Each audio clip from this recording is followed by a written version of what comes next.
What up, everyone? Long time no see.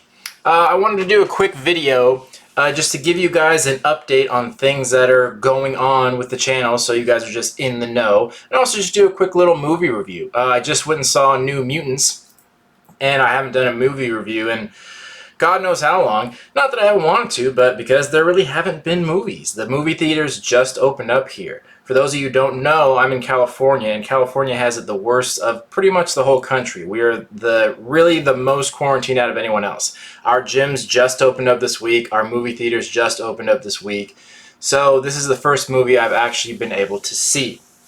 But as far as updates, also for those of you who don't know, the reason I haven't been posting videos is because I've been moving. I'm doing a double move 2 times. So I'm in the process of buying my own house, and it didn't work out well. We bought my mom a house and I'm buying a house, so I was kind of hoping they would happen at the same time. That way I can have a smooth transition. It's not. The quarantine kind of messed everything up. So my house is in escrow right now, so I've had to pack up my stuff, and I have all my things in 3 storage units because I have so much shit, and I have to move here temporarily for another month or so, and then move it all again into my new house. But the good news is, when I finally do move into that new house, it will be a house that I own, so I won't have to worry about moving around anymore. I can have a more permanent setup, and I'll have much more space. And I think I'm going to get back to doing regular videos again. I think that will be possible once I get there. So I just wanted to give you all an update so you know everything that's happening. But I thought I'd post this video. This is my temporary house, and that's why the lighting is really shitty here, because I just have this one overhead light. It looks really crappy. And Puff's here too, somewhere. Oh, there he is. See him? Hi, Dougie. Puppy. Pup. Pup. Oh, there he is. Okay. I'm sorry. No, go back to sleep. So there's Pup 2. So we're all here in the process of moving. You can come up here. Come on, Dougie. Oh, say hi to everybody. Hi, Pumpkin. Oh. Hi. Oh, he's so sleepy. Sleepy puppy. Okay. So enough about that. So that's the plan. Hopefully you will see regular videos from me. The move is going to happen in another month, and then I will probably take another month to get settled. So I'm going to say 2 months at the latest, and that's what I'm shooting for. So on to the movie. We got New Mutants. So this one actually looked really good to me initially. When I first heard about it, I thought it looked really good. And I thought it was interesting because the whole plan of New Mutants was it was planned to be a trilogy. They were going to start it off, and they were going to continue the whole X-Men franchise. Fox was. So that was the initial plan. And this one was supposed to be a horror movie, and it was initially rated R. So I thought that was really cool. I liked that Fox was pushing the envelope a little bit with Deadpool and with Logan doing rated R movies, because you really don't see those in the superhero genre. So I was actually pretty excited for it. Then I saw it today, and honestly, the one thing I can say about it, it's just incredibly boring. It is a boring-ass movie. It was so boring the whole time, up until the last, 5-10 minutes of the movie finally got exciting. It was so boring. The whole time I was thinking it seemed like a made-for-TV movie. That's what it looked like as far as quality-wise, cinematography and the acting quality. The acting wasn't that great. So it just looked like a made-for-TV movie. And also in the sense that nothing really was happening. There was nothing, no action, no stunts, no nothing. And that's typical for made-for-TV because those are all the things that cost money. So you usually don't see those. So I was just bored the entire movie. And there were so many scenes that they had in there that just didn't mean anything. They didn't explain anything. All the characters in there, I knew who a couple of them were, but then I didn't know who others were, and they just never explained it. They never mentioned who they were or what their relation is. So the only thing I can chalk that up to is maybe that they were planning to delve more into those characters as the trilogy moved on, possibly, but still, I don't think that's an excuse. I don't think they can be like, oh, we don't need to explain this movie, we'll explain it in the later two. It's like, no, explain yourself. We need some context here. It's just like the movie starts out, spoilers by the way, always spoilers. The movie starts out and it's very ominous and you don't know what's happening, and the whole movie, they just don't explain it. Until the very end, they kind of do. The main girl, who's Mirage, by the way. She finally explains her powers at the very, very end of it, and it's like, okay, that's one person, but what about all the rest of these people? Like, explain something. They just kind of had powers, and they just never really explained it. A few of them they did. So some of the characters I recognize, like Cannonball, for example. I knew who Cannonball was from X-Force and from old comic books. And I knew who Sunspot was. I've heard of him from New Mutants. And Wolfsbane I knew a little bit about. Then there was Mirage, who was like the main character, the main girl with dark hair.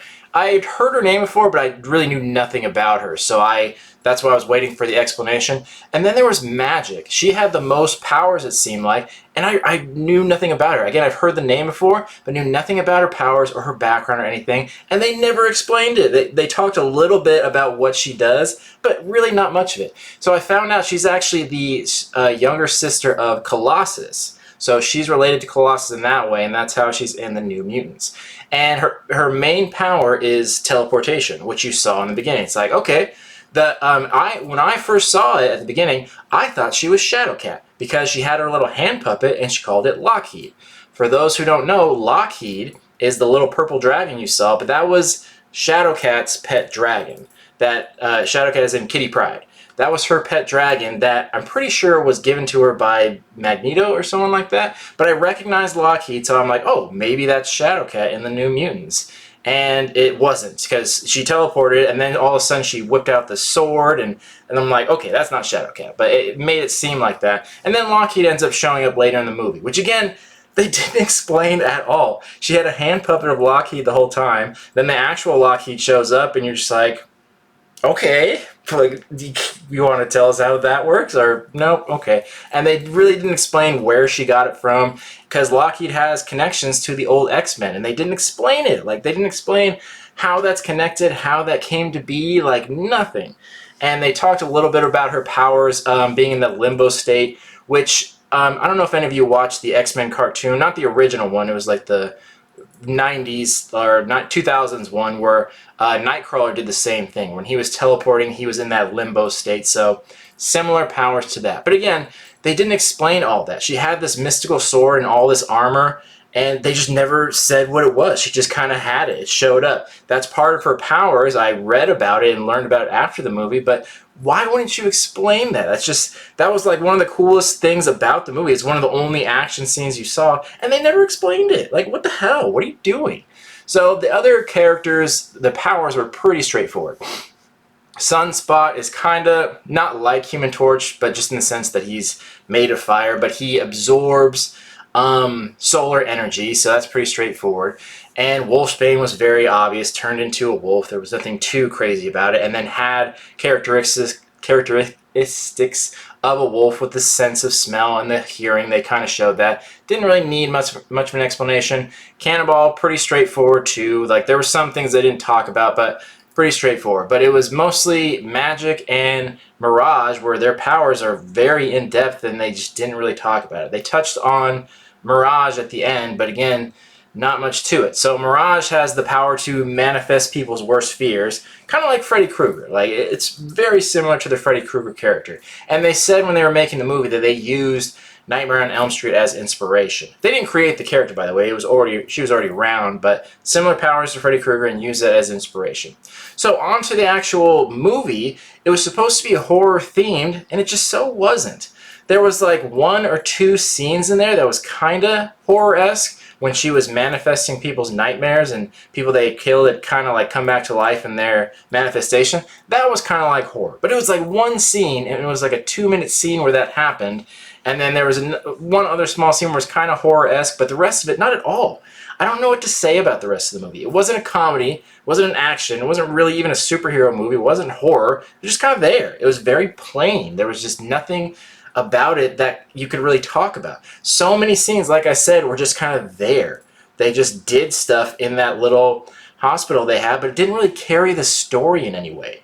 Most of the movie was the kids that had been in the hospital showing the new girl around, but it was just constant scenes of that, like, let me show you this, let me show you the rec room, let me show you outside. And it's like, that's great and all, but how is this carrying the story at all? And they ended up destroying the place anyway, so those scenes were just so pointless. So apparently, from what I read, there were supposed to be reshoots for it. That was part of the delay, and they never happened. And I never really got an explanation, because I remember it was originally rated R, and now it's PG-13. And I hate when they do that. They did that with the Venom movie. It was supposed to be rated R, and I got so excited, and then they made it PG-13, and I saw it, and Venom wasn't in it that much. There was very few scenes with Venom in it. And then Tom Hardy later did an interview and said, yeah, there was a lot more Venom scenes we shot, but they weren't in the final movie. And that's because they were all the blood and guts rated R stuff that they took out of the movie. So I'm always curious when they go from R to PG-13 what they took out. Maybe that was cool stuff. Maybe it was things that explain things. We'll never know. But I hate when they say it's going to be R and then it makes it PG-13, because then I'm just left wondering. Like, pick one and then stick to it.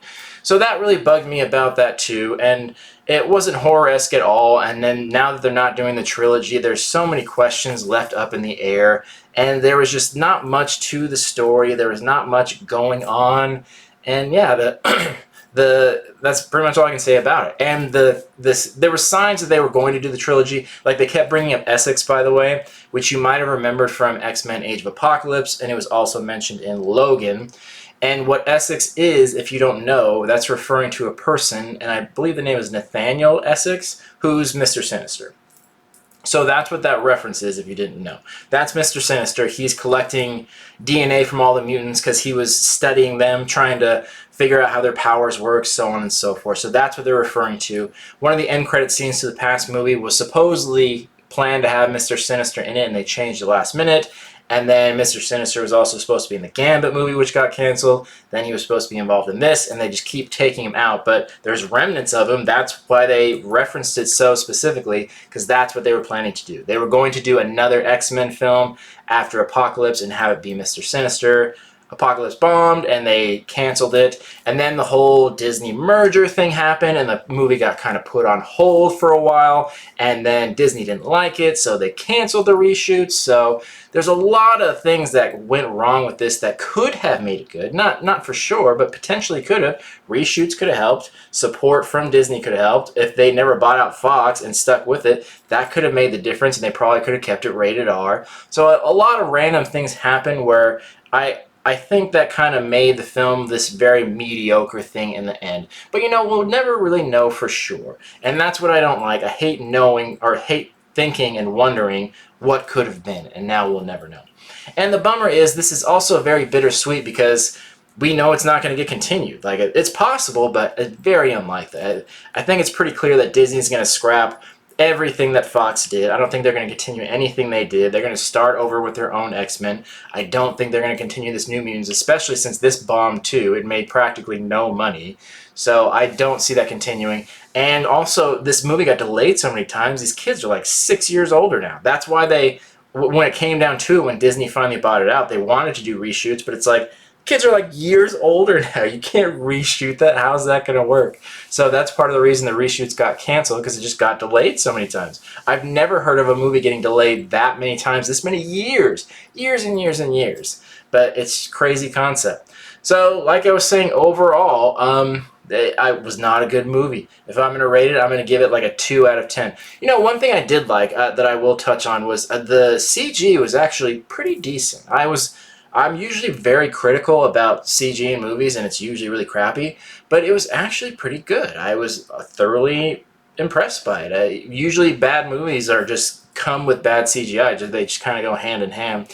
The only part that I thought wasn't great CGI was Lockheed. The actual Dragon Lockheed. That one, I feel like they added in last minute, and that one didn't look that great. But the other stuff did. Like the manifestations of the fears and Magic's armor that came up, and that sword, the animation for that was actually very cool. They did a pretty good job on that. So those brief, like total, maybe like 2.5 minutes of actual enjoyable footage of a hour and 40-minute movie, but those parts I did actually enjoy. So not trying to be a complete hater, there were good things about it. And I wish they would have done like they said and made it like a really horror movie and kept it rated R and made it really blood and guts and all kinds of stuff they could have done that would have made it so cool. Even if it doesn't get continued, at least they could have had this egg left over like they did with Logan. Like, they're going to reboot that, but Logan was an awesome movie. And who knows what's happening with Deadpool. They might continue it, they might not. Who knows? But they were still good movies. This one was not. Incredibly boring. Honestly, I wouldn't recommend seeing it. It's not going to be canon to anything. It's not going to be a continuation of any story. It was supposed to be the start of a new franchise, which isn't happening now anyway. So if you miss out on this movie, you're not really missing anything. There's nothing that you're going to need to know from this movie. So if you're curious about it, sure, go check it out. But honestly, I'd wait till it goes somewhere for free. I don't think it's worth paying for, because like I said, it's fucking boring. It's such a boring movie the whole time. Hour and 30 minutes of boring and 10 minutes of like, oh, kind of interested. So yeah, there's my short video of an update. So hopefully next time I see you, I'll be in a fully decorated mansion, pad, situation, lair, and hopefully it's going to be permanent this time, because I'm not moving again, man. That was such a pain in the ass. Months and months of work. And, you know, I knew it was coming. Everyone said that. Anytime someone watched my videos, they're like, what if you have to move? And I'm like, I don't care. And then it happened. I'm like, oh my gosh, this sucks so much. So it's going to be a long road, a long process, but worth it in the end. And like I said, I'm going to get back to it and do regular videos again. I'm going to have to build this channel up from the ground up and start all over, but that's what I'm going to do. So we'll see how that works. So I'm hoping to see you guys in a month or two. Let me know if you did see the movie, what your thoughts are. If you're curious about seeing it, let's get some discussion going in the comments. Other than that, thanks for tuning into this, and let's hope for the best. Hopefully everything goes well with the new house, and I can make that happen. Thanks again for watching. Love you all. Peace.